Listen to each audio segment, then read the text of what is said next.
Sama-sama dibangun dengan dana hutang. Infrastruktur siapa yang lebih hebat? Soeharto ataukah Jokowi? Pembangunan infrastruktur adalah salah satu hal penting dalam membangun dan meningkatkan kualitas hidup masyarakat. Dalam beberapa dekade terakhir, Indonesia telah melalui dua era besar dalam pembangunan infrastruktur, yaitu pada era Soeharto dan pada era Presiden Joko Widodo. Dalam video kali ini kita akan mengevaluasi perbedaan pembangunan infrastruktur antara era Soeharto dengan era Jokowi. Lantas, bagaimana kedua era ini mempengaruhi kualitas hidup masyarakat dan perekonomian negara? Namun sebelum lanjut menyimak video sampai selesai, saya ajak Anda untuk mendukung channel ini dengan cara like, subscribe, aktifkan tanda lonceng. Jangan lupa share dan berikan komentar di akhir penayangan. Yang pertama, kita awali video kali ini dengan melihat perbandingan infrastruktur jalan tol yang dibangun di era Soeharto dan pada era Jokowi. Kedua presiden Indonesia ini memiliki perbedaan dari segi skala proyek pembangunan jalan tol. Di era Soeharto hanya terbatas pada beberapa titik saja. Sementara pembangunan jalan tol di era Presiden Jokowi dilakukan secara masif dan merata di seluruh wilayah Indonesia. Totalnya ada sebanyak 15 ruas jalan tol yang beroperasi di era Presiden Soeharto dengan panjang 564,88 km.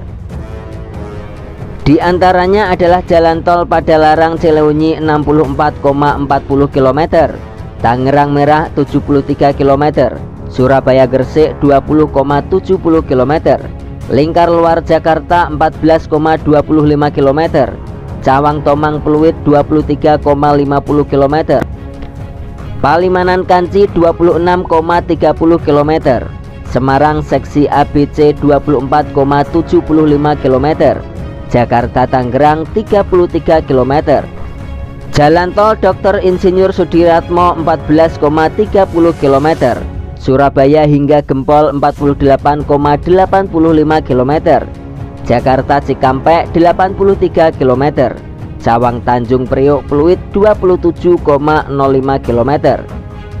Dari daftar ini terlihat bahwa pembangunan infrastruktur jalan tol di era Soeharto hanya berpusat di Pulau Jawa saja.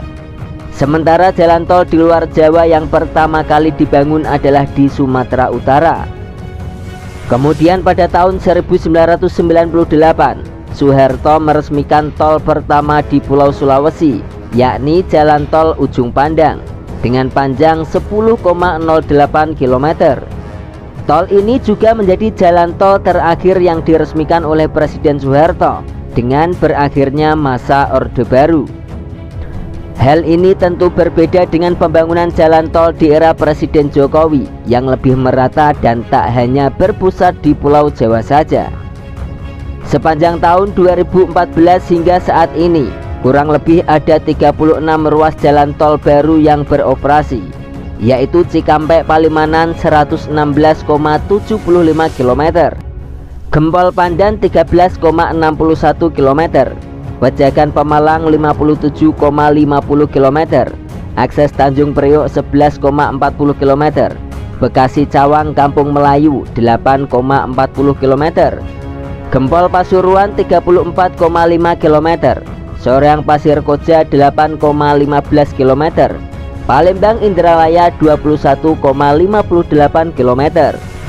Selanjutnya ada Medan Binjai 17,67 km, Kuala Namu Tebing Tinggi 62,11 km, Depok Antasari 12,10 km, Pemalang Batang 39,20 km, Semarang Batang 75 km.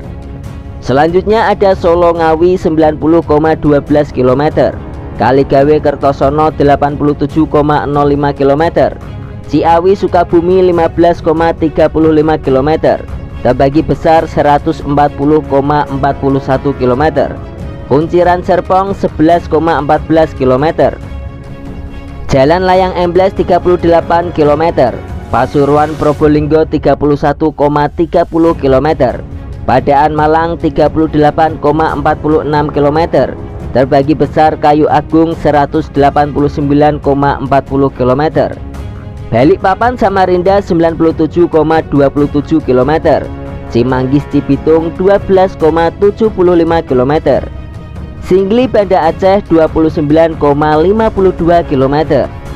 Lalu jalan tol yang selanjutnya adalah Pekanbaru Dumai 131,69 km dan Manado Bitung 39,78 km. Meskipun begitu, pembangunan infrastruktur di era Jokowi juga tidak lepas dari kritikan. Salah satunya datang dari Organisasi Bank Dunia melalui laporannya yang bertajuk Infrastruktur Sector Assessment Program. Laporan Bank Dunia tersebut menyebut bahwa kualitas pembangunan Indonesia masih rendah dan tak terencana dengan baik. Bank Dunia juga pernah merilis laporan terkait pembangunan infrastruktur Indonesia berbeda dengan era Jokowi. Laporan yang bertajuk Indonesia Strategi for Infrastruktur yang dibuat ini justru memuji kepemimpinan Soeharto. Di dalam laporan tersebut, Bank Dunia memuji Indonesia karena fokus pada pembangunan infrastruktur yang bahkan mengalokasikan dana untuk infrastruktur yang mencapai 40% anggaran pemerintah. Tidak hanya itu, Bank Dunia juga memuji Indonesia di era Soeharto yang memiliki rencana jangka panjang pembangunan ekonomi dan infrastruktur dalam bentuk garis besar haluan negara. Pembangunan infrastruktur yang mendapatkan banyak sorotan selanjutnya adalah bandara. Berdasarkan catatan liputan6.com, selama masa kepemimpinan Soeharto, 11 bandara berhasil dibangun, diantaranya yaitu Bandara Soekarno-Hatta Jakarta, Bandara Ngurah Rai Bali, Bandara Sultan Hasanuddin Sulawesi Selatan, Bandara Sultan Haji Muhammad Sulaiman Kalimantan Timur, Bandara Hang Nadiem Kepulauan Riau, Bandara Samsudin Nur Kalimantan Selatan, Bandara Supadio Kalimantan Barat, Bandara Adi Sumarmo Jawa Tengah, Bandara Raden Inten II Sumatera Selatan, Bandara Husein Sastra Negara Jawa Barat, dan Bandara Halim Perdana Kusuma Jakarta Timur. Sedangkan di masa kepemimpinan Presiden Jokowi ada sebanyak 14 bandara baru, yaitu Bandara Sultan Toha Jambi, Bandara Kertajati Jawa Barat, Bandara Wirdianata Jawa Barat, Bandara Syukuran Aminuddin Amin Sulawesi Tengah, Bandara Baru Ahmad Yani Jawa Tengah, Bandara Pranoto Kalimantan Timur, Bandara Tebolion Kalimantan Barat, Bandara Maratola Kalimantan Timur, Bandara Korowali Batu Papua. Selanjutnya ada Bandara Morowali Sulawesi Tengah, Bandara Letung Kepulauan Riau, Bandara Enam Niwal Maluku, dan Bandara Miangas Sulawesi Utara. Lantas di mana letak perbedaan pembangunan bandara pada era Soeharto dengan era Jokowi?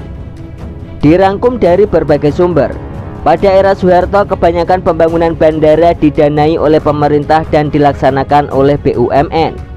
Pemerintah memainkan peran utama dalam proses perencanaan, pengadaan, dan pengoperasian bandara BUMN. Seperti Garuda Indonesia dan PT Angkasa Pura berperan sebagai operator bandara. Sedangkan pada era Jokowi pembangunan bandara didanai melalui kerjasama antara pemerintah dan pihak swasta dalam bentuk skema penanaman modal. Dalam skema ini pemerintah memberikan izin dan fasilitas kepada pihak swasta untuk berpartisipasi dalam proyek pembangunan bandara. Selain bandara, Presiden Jokowi juga terus menggalakkan pembangunan bendungan di berbagai daerah.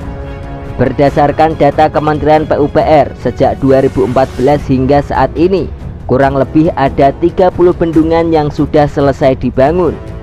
Angka ini sangat jomplang dibandingkan dengan bendungan yang terbangun di masa kepemimpinan Soeharto. Selama 32 tahun memimpin Indonesia, Soeharto hanya membangun 5 bendungan yang ada di Indonesia.